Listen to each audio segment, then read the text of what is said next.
Hello students, good morning, सुप्रभात। कैसे हो? आज हम आपके लिए नया टॉपिक लेकर के आए हैं। स्वागत है आप सभी का हिंदी यूट्यूब क्लास चैनल में। मैं मनोज खंडेलवाल आप सभी का तहे दिल से हार्दिक अभिनंदन करता हूं। आप जुड़ रहे हैं, इसके लिए आप सभी का वंदन, अभिनंदन, स्वागत है। आज हम 12वीं क्लास का टॉपिक विज्ञप्ति लेकर के आए हैं। टॉपिक है हमारा पत्र में, जो लास्ट पत्र है हमारा विज्ञप्ति। बच्चों, कल जब हमने आपको एक पत्र के रूप में बताया था और उस पत्र का नाम था अधिसूचना, और एक था विज्ञप्ति। एक तो विज्ञप्ति था और दूसरा अधिसूचना था। इस अधिसूचना और विज्ञप्ति में अंतर कितना था? मैंने कहा था यदि विज्ञप्ति के स्थान पर अधिसूचना लिख दिया जाए तो वो अधिसूचना बन जाता है, और यदि अधिसूचना के स्थान पर विज्ञप्ति लिख दिया जाए तो वो विज्ञप्ति बन जाता है। तो यहाँ अंतर केवल और केवल हमें देखना है कि अंतर क्या है। अधिसूचना हम पढ़ा चुके थे। केंद्र अथवा राज्य सरकार जब सरकारी आदेशों को आम जनता के लिए प्रसारित करती है तो इन सूचनाओं को वैधानिक रूप से अधिसूचना कहा जाता है। लेकिन अंतर केवल इतना है कि ये सरकारी होती है और ये बिना सरकारी यानी गैर सरकारी भी हो सकती है। कि यहाँ तो अपन कहेंगे कि सरकारी और गैर सरकारी संस्थान अपनी सूचनाओं को आम जनता के लिए, या जो कहें आम जनता के लिए समाचार पत्रों में जो सूचनाएं प्रकाशित करते हैं वो विज्ञप्ति कहलाते हैं। और उससे पहले ये कहा था कि सरकारी, केवल सरकारी या केंद्र सरकार और राज्य सरकार सरकारी आदेशों को जो आम जनता के लिए प्रसारित करते हैं, संप्रेषित करते हैं आदेशों को, उन सूचनाओं को अधिसूचना कहा जाता है। जबकि इसमें सरकारी और गैर सरकारी संस्थान आम जनता के लिए समाचार पत्रों के द्वारा जो सूचनाएं पहुंचाते हैं उन सूचनाओं को विज्ञप्ति कहा जाता है। अब इस विज्ञप्ति को लिखेंगे कैसे? वैसे तो इस चीज को सारी को मैंने कल आपको बता दिया था, फिर भी एक बार और मैं आपको लिए चलता हूं। देखिए कैसे। सबसे मध्य में तो हमने आपको कहा था प्रेषक, या यूँ कहें जहाँ से हम विज्ञप्ति स्टार्ट कर रहे हैं, जारी करने वाले का नाम या पता, मध्य हो गया। उसके बाद यहाँ अपन चलेंगे, दिनांक अपन लिख देंगे। यहाँ हमने क्या लिख दिया? दिनांक। उसके बाद यहाँ अपन लिखेंगे क्रमांक संख्या। जब एक क्रमांक संख्या वगैरह हमारा सब कुछ हो जाएगा तो यहाँ अपन लिख देंगे क्या? विज्ञप्ति। अब स्टार्ट कर रहे हैं विज्ञप्ति, और विज्ञप्ति की जो बातें हैं 3-4 लाइनों में, उन मुख्य बातों को अपन लिख देंगे। 2-3 लाइन, जितनी ज़्यादा भरनी नहीं है। भरने के बाद अपन यहाँ क्या लिख देंगे? क्या लिखेंगे भाई? हस्ताक्षर। क्या लिख देंगे? हस्ताक्षर। क्या लिख देंगे भाई साहब? वो हस्ताक्षर। इस तरह हमने अपनी विज्ञप्ति लिख दिया। यदि आप लिखना चाहो तो एक शब्द लिख सकते हैं नोट लगा करके। यदि विज्ञप्ति शब्द के स्थान पर अधिसूचना लिख दिया जाए तो प्रारूप अधिसूचना का बन जाता है। अब देखिए साहब, अब अपन एक विज्ञप्ति लिखते हैं, उसके बाद कंप्लीट कर लेते हैं इस टॉपिक को। देखिए साहब, प्रश्न नंबर 1।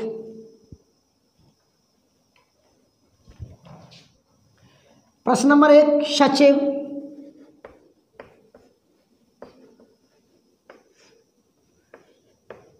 राजस्थान माध्यमिक शिक्षा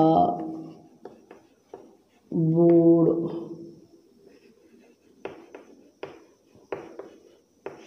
अजमेर की तरफ से। प्रश्न है, सचिव राजस्थान माध्यमिक शिक्षा बोर्ड राजकीय माध्यमिक शिक्षा बोर्ड अजमेर राजस्थान की तरफ से एक विज्ञप्ति प्रेषित करें जिसमें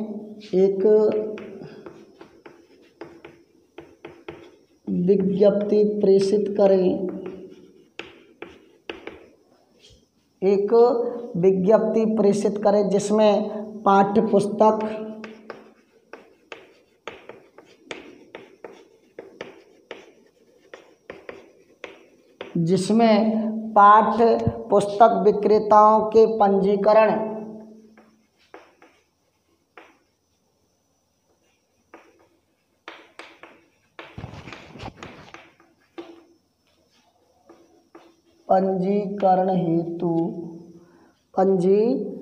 हेतु सुझाव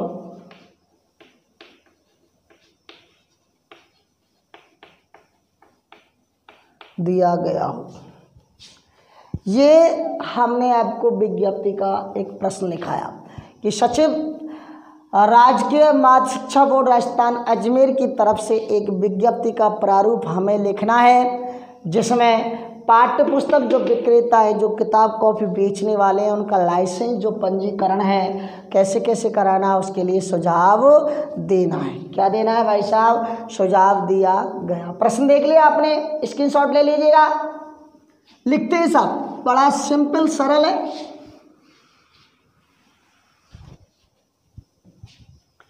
बताओ कैसे लिखेंगे? यहां से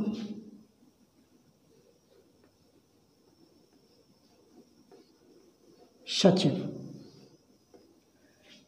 कहाँ का सचिव है ये? राजकीय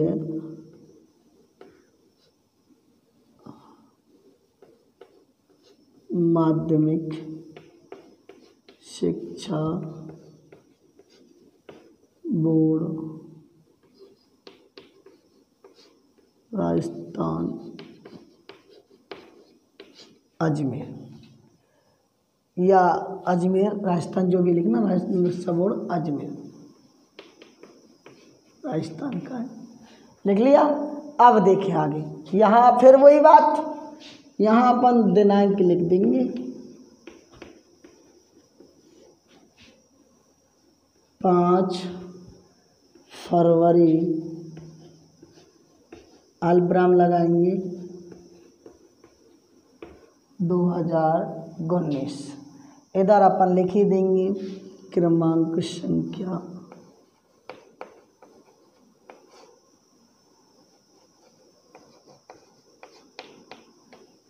715 818। लिख लिया। हाँ, अब विज्ञप्ति लिख देंगे, यहाँ से स्टार्ट कर रहे हैं अब विज्ञप्ति। अब मुख्य बातें 4-5 लाइन में लिख देंगे ना। देखिए कैसे, उपर्युक्त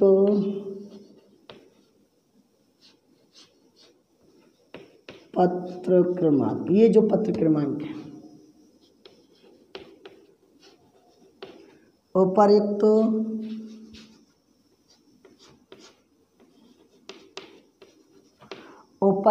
पत्र क्रमांक के माध्यम से समस्त पुस्तक विक्रेताओं को सूचित किया जाता है।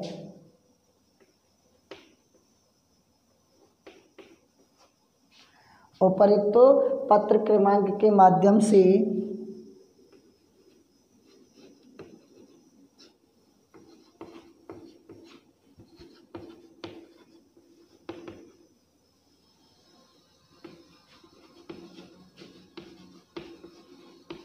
समस्त पुस्तक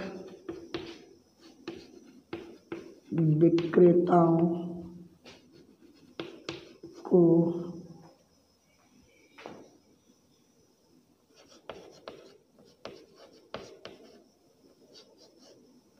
सूचित किया जाता है।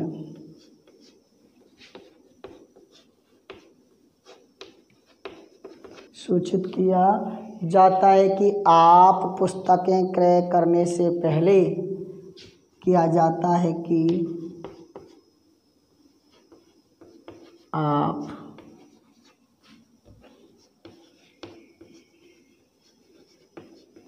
पुस्तकें क्रय बोले तो खरीदने,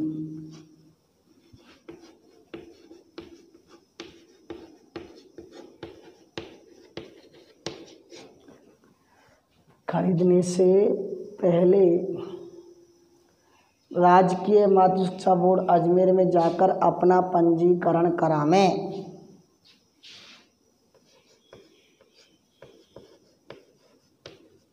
राजकीय माध्यमिक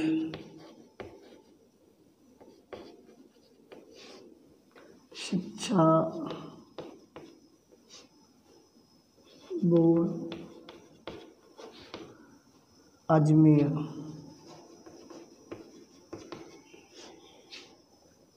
कार्यालय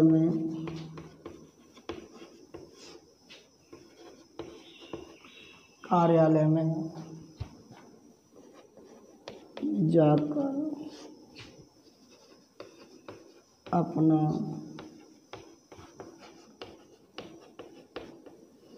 पंजीकरण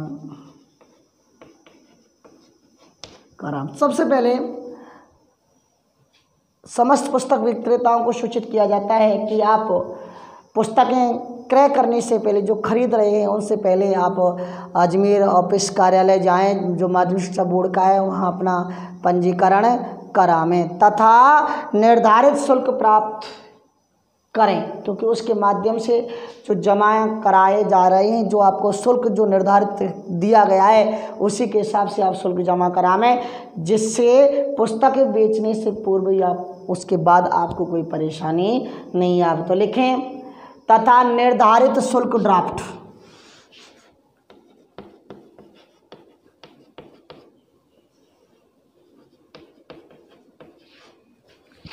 तथा निर्धारित, जो सरकार के द्वारा फिक्स किया गया है, शुल्क ड्राफ्ट जो फिक्स किया गया उसके हिसाब से दें। निर्धारित शुल्क ड्राफ्ट के माध्यम से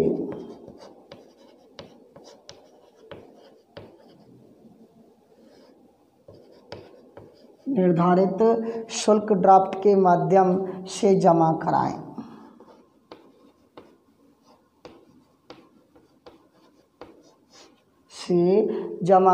जिससे आपको पुस्तकें बेचने में कोई परेशानी ना आए, जिससे पुस्तकें बेचने में आपको कोई परेशानी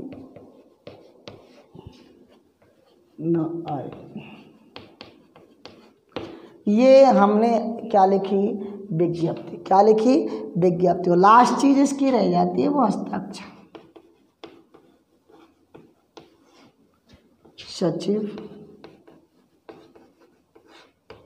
माध्यमिक शिक्षा बोर्ड अजमेर। ये हो गई आपकी विज्ञप्ति। दोस्तों, कल जब हमने आपको अधिसूचना लिखाई थी और उस अधिसूचना में बताया था कि कुछ शब्द ऐसे हैं जो यहाँ साइड में हमने लिखा था, संलग्न प्रतिलिपि या सूचनार्थ प्रतिलिपि जो विज्ञप्ति में लिखी नहीं जाती, विज्ञप्ति में लिखी नहीं जाती। तो ये अंतर था, यहाँ विज्ञप्ति की जगह पर अधिसूचना लिख दिया जाता था। बस इतना सा अंतर विज्ञप्ति और अधिसूचना में पाया जाता है। एक और लिख लेते हैं, उसके बाद इस टॉपिक को विराम देते हैं। स्क्रीनशॉट ले लीजिएगा आप।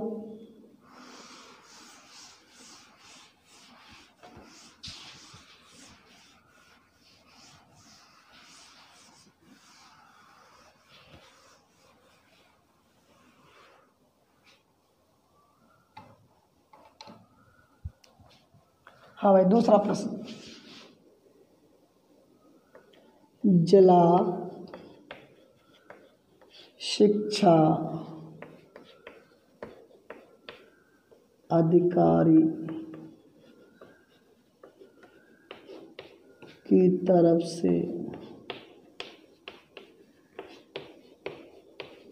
एक विज्ञप्ति जारी करें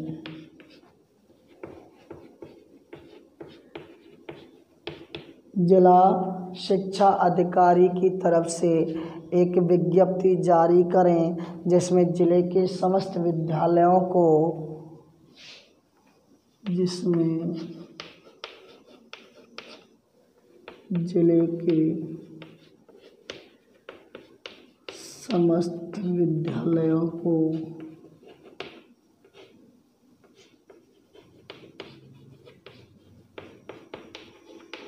जिले के समस्त विद्यालयों को स्काउट की फीस जमा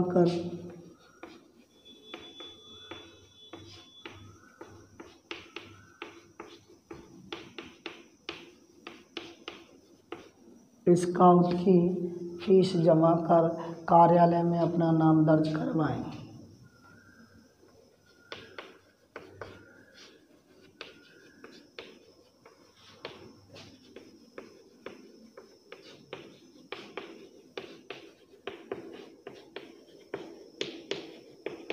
प्रश्न था दोस्तों कि जिला शिक्षा अधिकारी की तरफ से एक विज्ञप्ति जारी करें जिसमें जिले के समस्त विद्यालयों को स्काउट की फीस जमा कर कार्यालय में अपना नाम दर्ज करवाएं।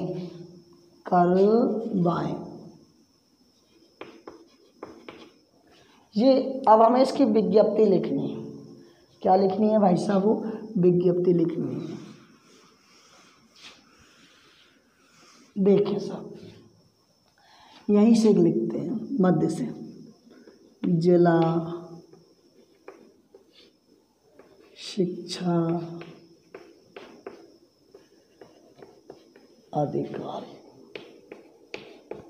जिला शिक्षा अधिकारी कहाँ का है? वैसे प्रश्न दिया नहीं, अपने से अलवर लिख देते हैं।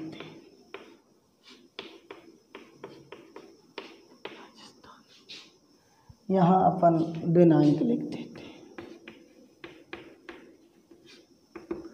24 जुलाई 2019।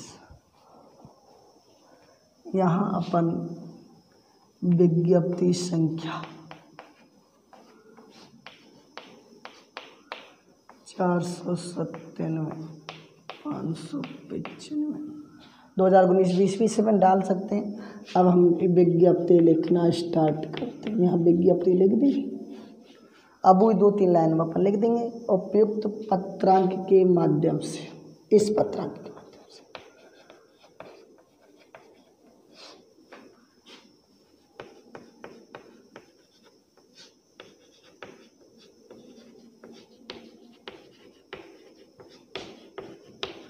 उपर्युक्त पत्रांक के माध्यम से जिले के समस्त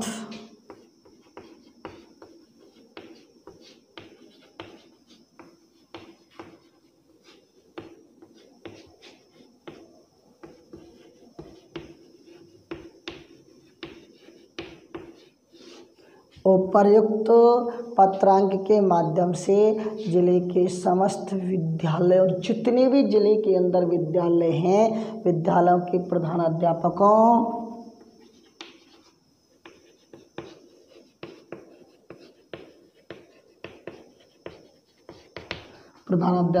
व प्रधानाचार्यों को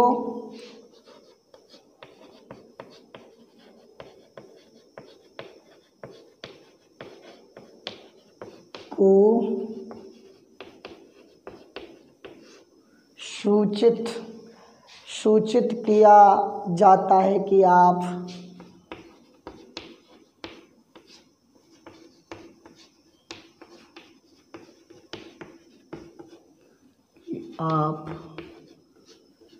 जल्दी से जल्दी या शीघ्र हो सकता था, जल्दी से जल्दी अपने विद्यार्थियों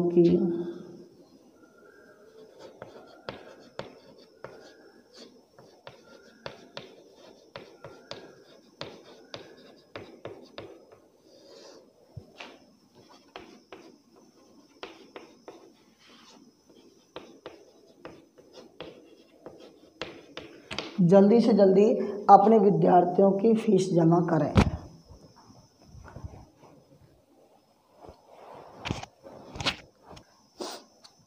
जल्दी से जल्दी अपने विद्यार्थियों की फीस जमा करें और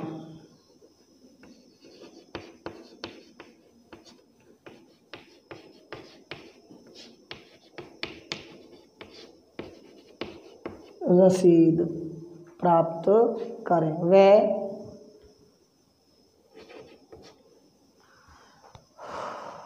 वह जिला शिक्षा कार्यालय में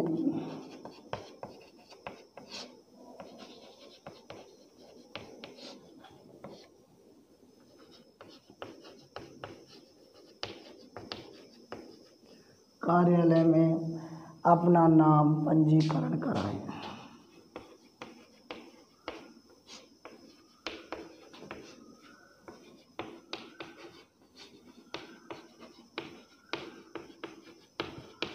बस ये 2-3 लाइन में हमने जो चीज़ थी वो लिख दी।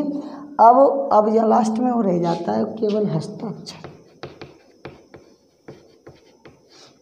अब हस्ताक्षर में जिला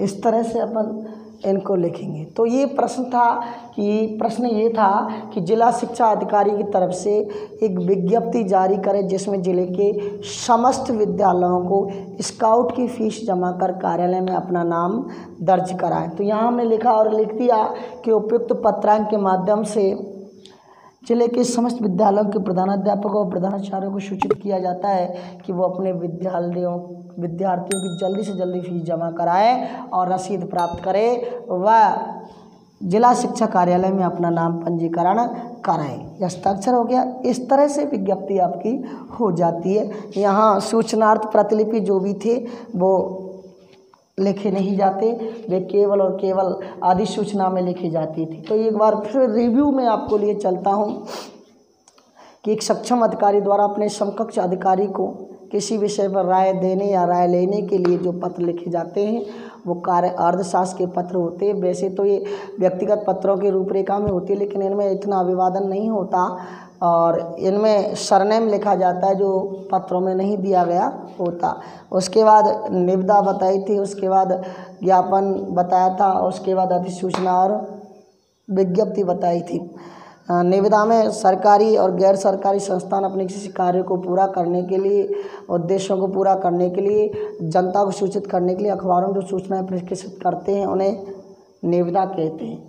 ज्ञापन तो वही था किसी सामूहिक समस्या को लेकर के प्रतिनिधि के द्वारा जो सरकार को सूचित किया जाता है, अधिकारियों को सूचित किया जाता है, वो ज्ञापन कहलाता है। और अधिसूचना और विज्ञप्ति दोनों सेम है। यदि विज्ञप्ति के स्थान पर अधिसूचना लिख दिया जाता है तो अधिसूचना बन जाता है, और अधिसूचना के स्थान पर विज्ञप्ति लिख दिया जाता है तो विज्ञप्ति बन जाता है। अंतर केवल इतना है, अधिसूचना को केवल सरकार के द्वारा लिखा जाता है, चाहे वो केंद्र सरकार हो सकती है या राज्य सरकार होती है, जबकि विज्ञप्ति को सरकारी और गैर सरकारी संस्थान दोनों ही लिख सकते हैं। जिसमें ये कहा गया था कि सरकारी और केंद्र अथवा राज्य सरकार सरकारी आदेशों को आम जनता के लिए जो सूचनाएं प्रकाशित करते हैं उन सूचनाओं को वैधानिक रूप में अधिसूचना कहा जाता है, जबकि सरकारी और गैर सरकारी संस्थान आम जनता के लिए जो आदेश प्रसारित या सूचनाएं प्रकाशित करने के लिए समाचार पत्रों में जो सूचनाएं भिजवाते हैं, प्रेषित करते हैं, उन्हें विज्ञप्ति कहते हैं। इस विज्ञप्ति का प्रारूप मैंने आपको बता दिया, पत्रों का प्रारूप मैंने आपको बता दिया।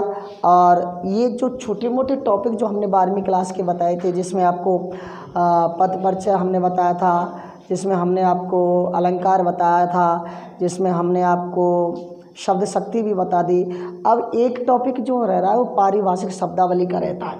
अब पारिभाषिक शब्दावली में स्टूडेंट्स बात यह है बच्चों की, उसमें लिखाने के लिए समझाने के लिए कुछ भी नहीं है। 100-200 स्पेलिंग है जो पारिभाषिक शब्दावली की, उसमें अगर मुझे मौका मिलेगा, क्लास मेरी लगेगी तो इसमें मैं पारिभाषिक शब्दावली लिखा दूंगा। लेकिन अब क्या है कि कुछ टॉपिक ऐसे हैं जो कोर्स में नहीं है, सिलेबस में नहीं है, लेकिन अगर हम उन्हें पढ़ेंगे नहीं ना तो अगले वाले जो टॉपिक है ना हमारे जो कोर्स में है वो हमारे समझ में नहीं आते, और 1 या 2 नंबर ऐसे हैं जो छूट जाते हैं। इसलिए हमें तो 100/100 नंबर की कोशिश करनी है, क्योंकि कोशिश करने वालों की कभी हार नहीं होती। और बिना मेहनत करे किसी ने कुछ अंजाम जो पाया है, इतिहास उठा करके देख लो, भगवान ने भी बिना मेहनत के अपना उद्देश्य सफल नहीं किया। तो दोस्तों, भगवान भी उन्हीं की सहायता करते हैं जो खुद अपनी सहायता करने में सक्षम होते हैं। इसलिए ज़्यादा से ज़्यादा मात्रा में पढ़ें। और अपना टॉपिक जो कल से मैं स्टार्ट करने वाला हूँ वो ऐसा टॉपिक होगा जो कोर्स में तो नहीं है लेकिन रिलेटिव है, क्योंकि उनके बिना